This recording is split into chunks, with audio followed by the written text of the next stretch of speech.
আজকের ভিডিওটি আপনার জন্য। খুব সহজে আরবি ভাষা শিখুন এবং চ্যানেলটি সাবস্ক্রাইব করুন। আমরা বলি আমি দেখি, আরবিতে বলতে হবে আনাসুপ, তার মানে আমি দেখি।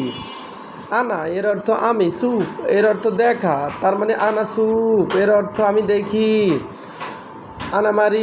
আনামারিদ এর অর্থ আমি অসুস্থ। আনামারিদ তার মানে আমি অসুস্থ। আমরা বলি আমি অসুস্থ, আরবিতে বলতে হবে আনামারিদ।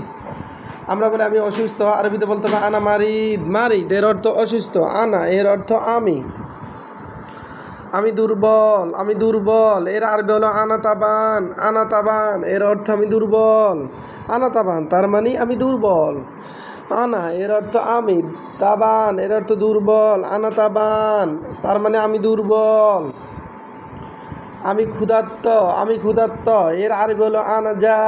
আমি ক্ষুধার্ত এর আরবি হলো আনাজা এর অর্থ আমি ক্ষুধার্ত। আবার আনাজিয়ান এর অর্থ আমি ক্ষুধার্ত। আনাজিয়ান এর অর্থ আমি ক্ষুধার্ত।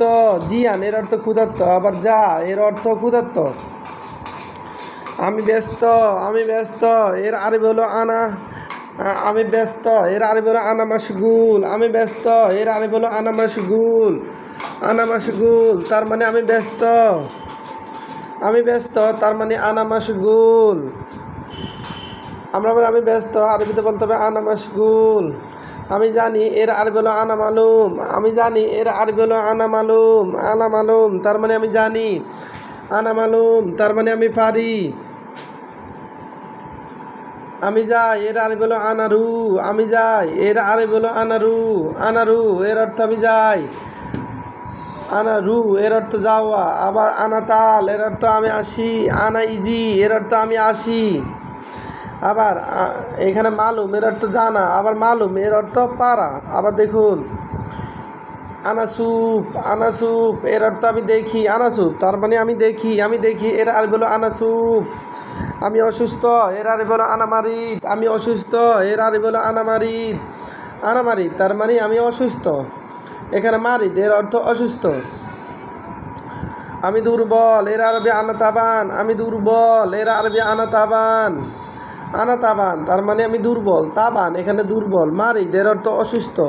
যখন বেশি অসুস্থ হই তখন আরবিতে বলতে হবে মারিদ। যখন সামান্য দুর্বল হই তখন আরবিতে বলতে হবে তাবান। আমি ক্ষুধার্ত আরবিতে বলতে হবে আনাজা। বা আনাজিয়ান এর অর্থ আমি ক্ষুধার্ত বা আমার খিদা লাগছে এরকম। আমি ব্যস্ত এর আরবি আনা মাশগুল।